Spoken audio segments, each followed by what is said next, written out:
Assalamualaikum warahmatullahi wabarakatuh and a very good day.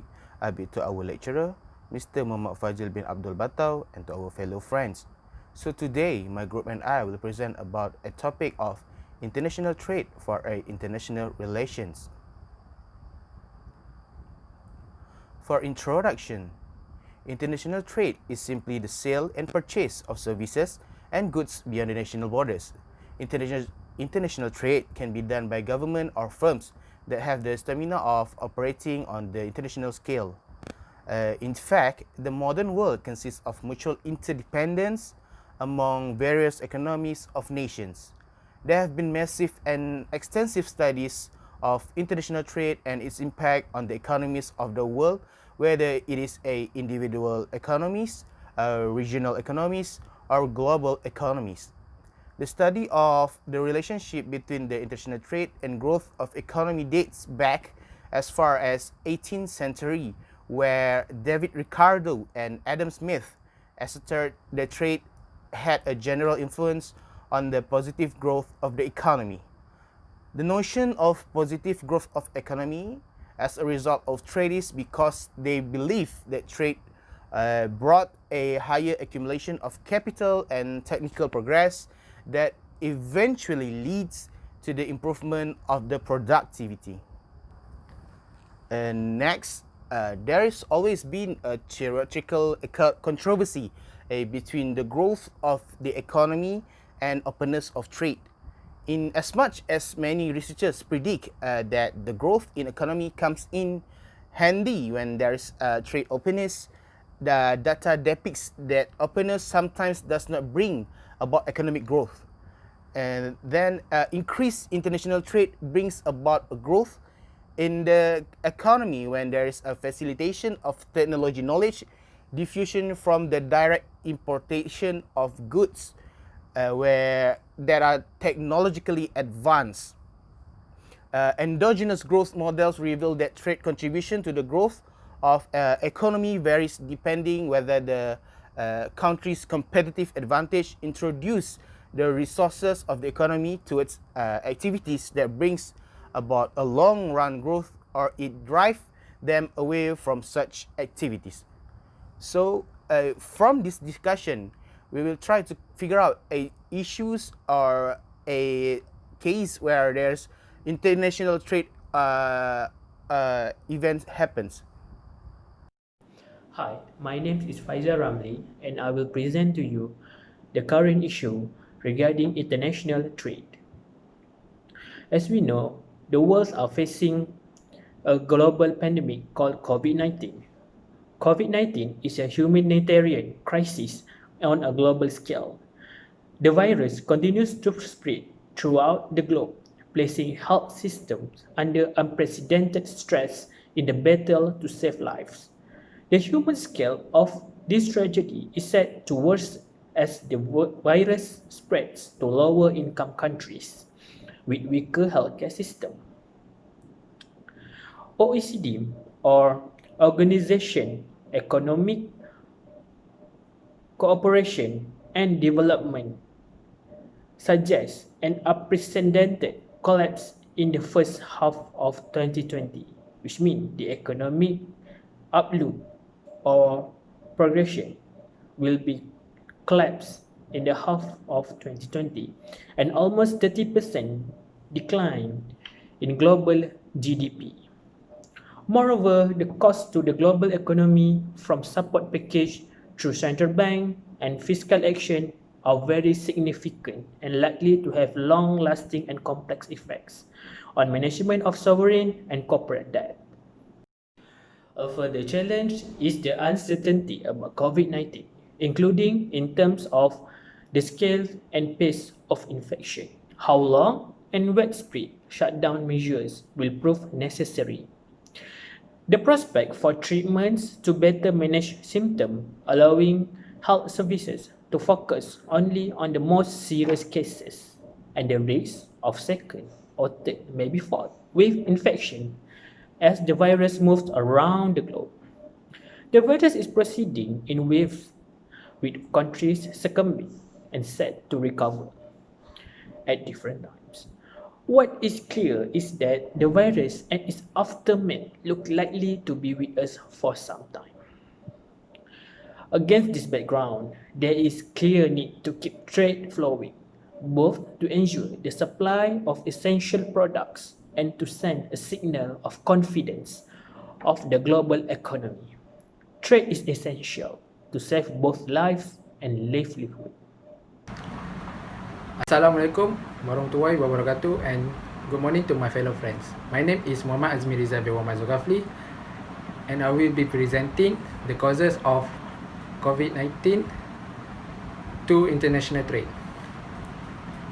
COVID-19 really highlight the establishing of the trade barriers as fire line in order to prevent cross-border transmission of pandemic could be fault line that demolish in international trade system.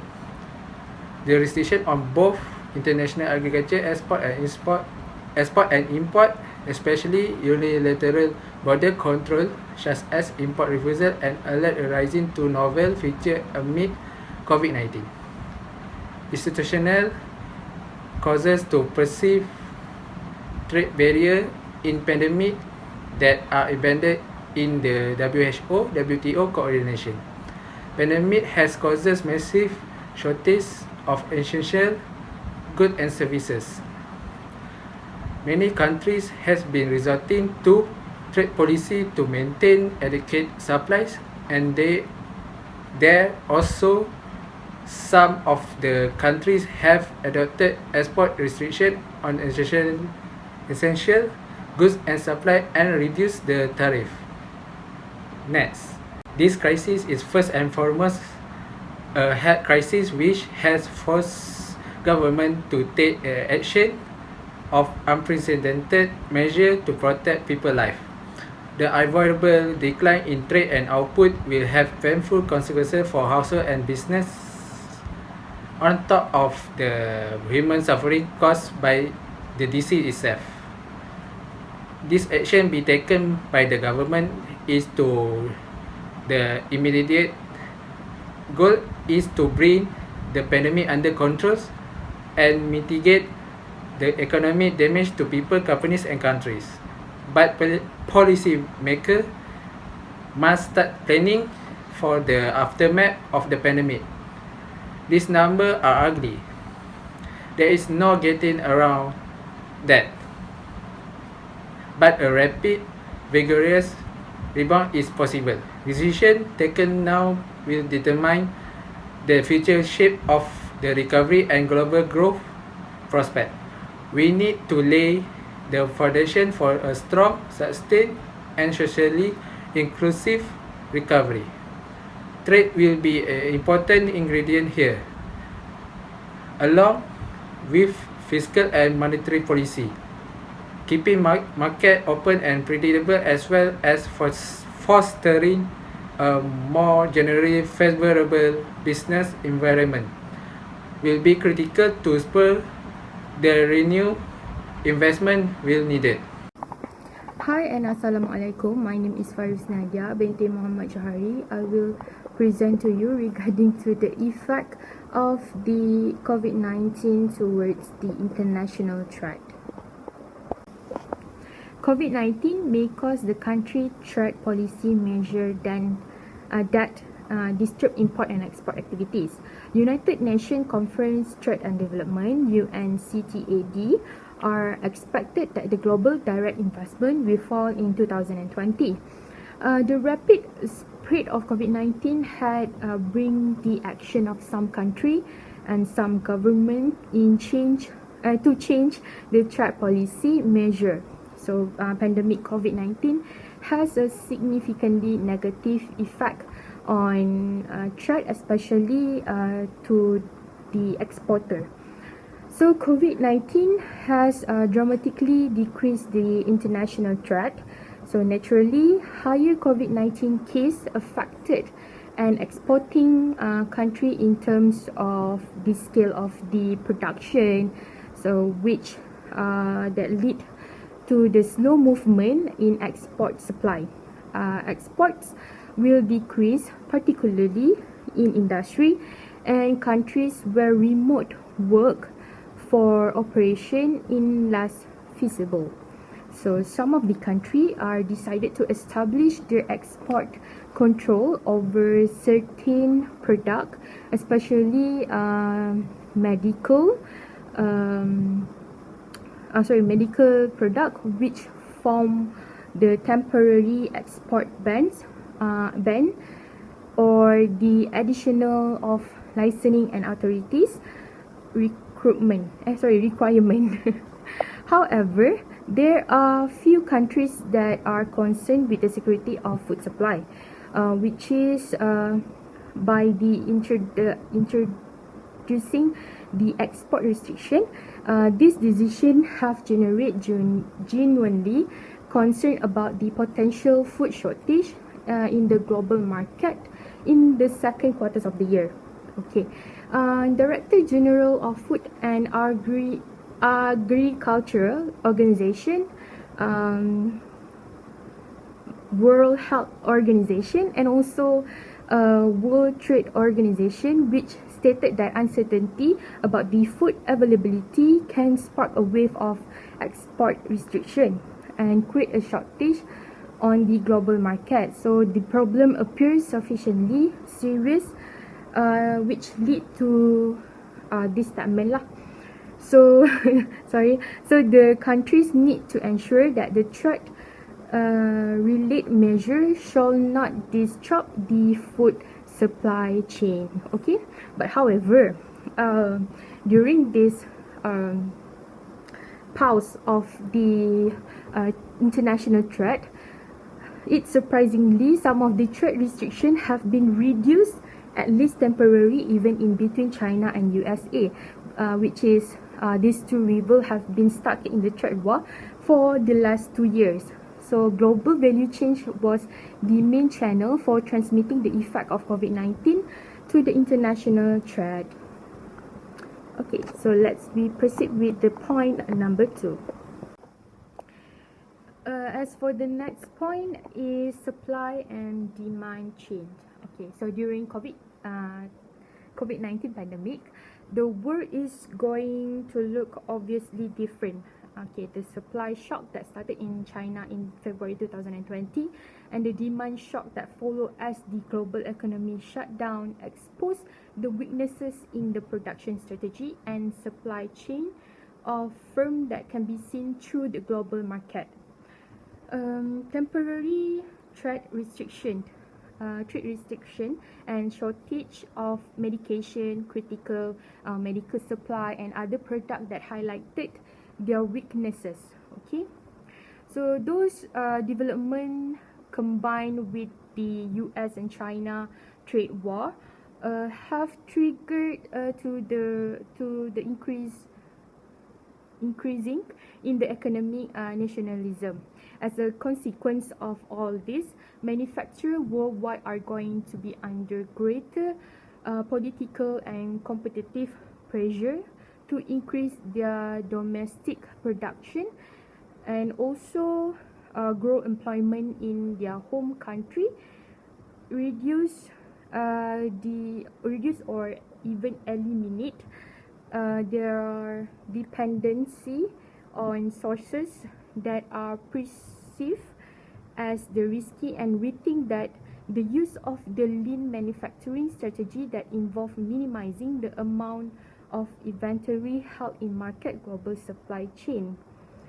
So yeah, many things are not going to be changed, but consumer will continue to demand the low price, and also especially when in recreations.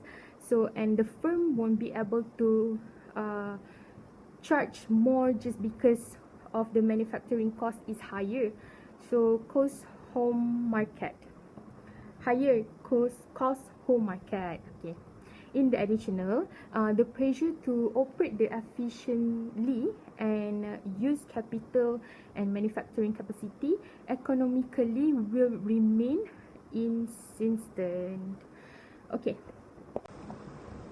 Next effect is national global GDP growth in 2020. The economic shock of the COVID-19 pandemic can be comparison to the global financial crisis on 2008 and 2009, which is these crises are similar in certain aspect, but it's not very the same. There are a few aspects that make it different. Okay, as in 2008 and 2009, government have met the monetary and fiscal policy to counter the downturn and provide the temporary income support to the business and also household. But to the restriction on the movement and social distancing to slow the spread of disease, the labor supply, transport and travel are today directly affected in the way that they were not during the financial crisis before.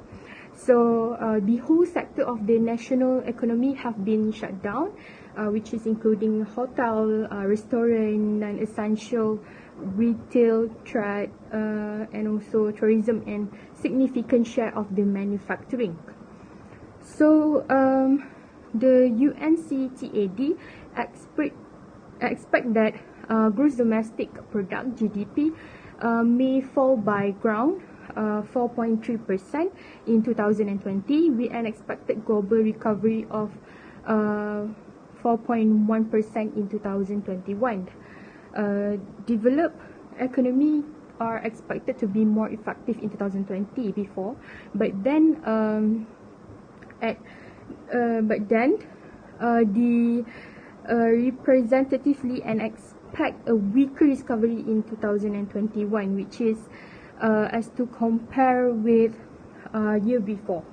Okay, so unlike the global financial crisis during 2008 and 2009, the developing countries are expected to experience the negative growth in 2020, and developed economy are expected to experience a much deeper fall in output. Okay, so next point and the last point is the international transport and service export dragging down problem. Okay, the COVID-19 outbreak has already caused deep disruption to world trade, affecting both the supply and demand side of the global economy. Many governments have ordered that temporary closure of non-essential manufacturing facilities, while some of the corporation they must to take such a measure voluntarily. Example, because of the reduction in the supply of labor, or they have to simply decrease the production due to the disruption in their supply chain. So the impact of the COVID-19 pandemic is, however, most visible in the international service sector. So the main victim are international tourism, passenger air travel, and also container shipping. Okay. Global financial transaction, as well as the information and the communication technology services, have also declined significantly. But however, day by day, there is more country that across the globe shut down for their border, and also limit their transportation and travel to avoid the coronavirus spread. So this by creating the impediment for the international trade and transportation. So the pandemic affect almost every dimension of economic activities and also individual globally. As a consequence of the coronavirus outbreak, the important supply chain in the logistic and also transportation industry are hampered through the differently across air and sea sector. So travel and tourism is among the most affected sector, with a massive fall of international demand and global travel restriction, including many borders that fully closed to control the cases of the coronavirus. So according to the latest issue of the UNWTO, okay, World Tourism Barometer, so international tourism arrival declined to 70% in January-August 2020. Okay, so as you can see in this two graph, so the world in 2000, the international tourism arrival in 2019 showed that the negative 70% was declined. So it's very sad to know that our tourism industry is really unstable. Okay, so the international plugged 81% in July and 79% in August. Traditionally, for these two busiest months of the year and the peak of the season, which is it's a summer season during this. So as we can see, it's totally different. Okay, so by the regions, Asia and the Pacific, the first region that suffered the impact of the pandemic, because as you can see, there is 79% decrease in arrival in January and August 2020. So it's a considerable challenge remain ahead.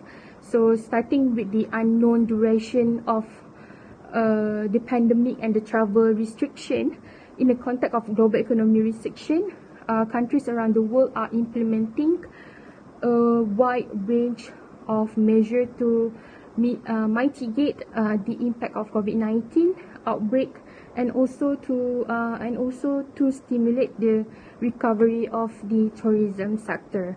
So that's all from me. Thank you. Okay, now we proceed to actions and solutions taken by countries in order to sustain trades and global markets. So there are several methods or actions that most countries in the world at the moment take to sustain the continuity of market and global trade supply. One of the methods or actions are most countries will prioritize in maintaining their global supply chain, especially in the critical sector. As we all know, during the early days of pandemic, the price of a single box of face masks here in Malaysia is ridiculously high. For example, there are sellers who even sell a single box of face masks for a price of 75 ringgit for a single box.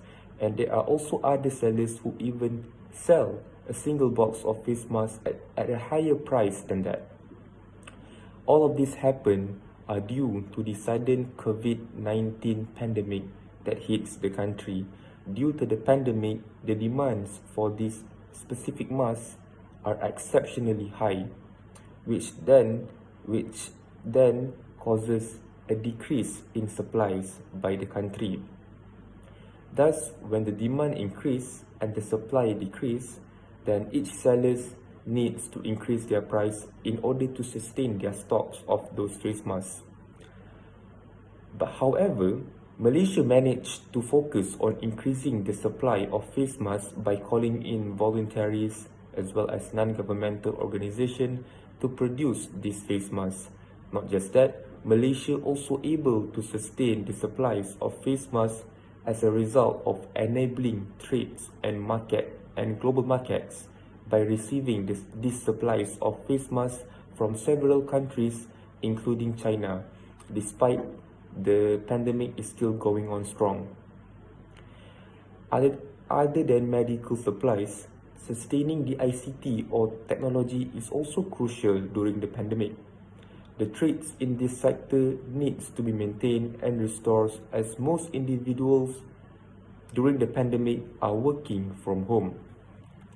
For example, Taiwan is one of the countries who produces a wide range of computer components. Taiwan able to efficiently restore their supplies of components to other countries as early as the month of April 2020.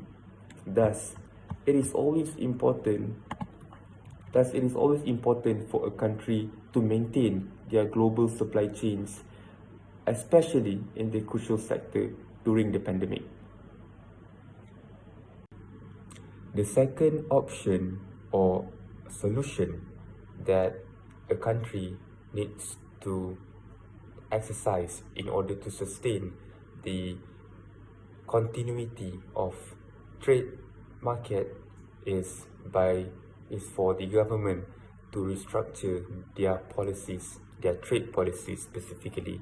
So as I already mentioned before, the importance of enabling trades to receive the supplies of items, especially in the critical sector, is vital to further strengthen the flow of global trades and markets during the pandemic. Keeping trade open in the face of the pandemic has always been the subject of trade policy that was initiated by several countries such as Singapore, New Zealand, Canada, as well as Switzerland.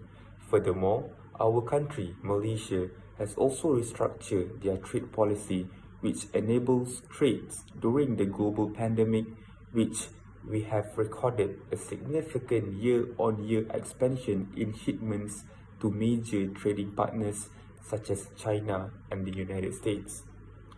Thus, it is always important for a country to reorganize their trade policies in the midst of the pandemic to sustain the continuity of trades and global markets despite the never-ending pandemic that is happening all around us. The next point is by improving transparency in trades and global markets. Before I further elaborate, let me explain to you. Transparency is a World Trade Organization principle which stipulates that a country's policies and regulations affecting foreign trade should be clearly communicated to its trading partners. For example, a country who is doing a trade with other country must explain and describes clearly and with transparency the exact deals that they are making. It is easy for a country to mess up information when doing trades with other countries, especially considering the whole commotion of this pandemic. Improving transparency in trade and global markets is undoubtedly the most important aspect in maintaining the relationship between countries who are involved in global markets, in global trades and markets. Also, with transparency improves, this will lead to an increase in confidence in order to sustain the trades between countries, especially during the pandemic.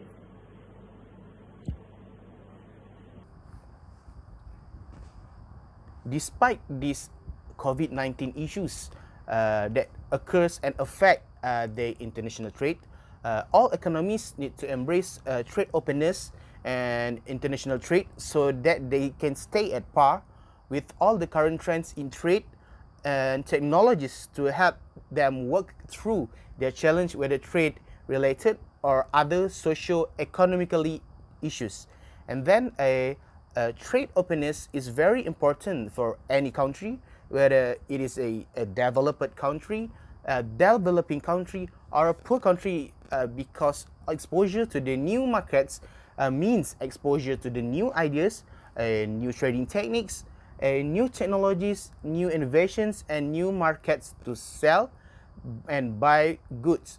So drawing from the issues, the effects, the causes, and the solution itself, the adjusted policy recommendation should be implemented so that will be an achievement of internationally, regionally, and nationally agreed of goals of development. So that's all from us. Thank you.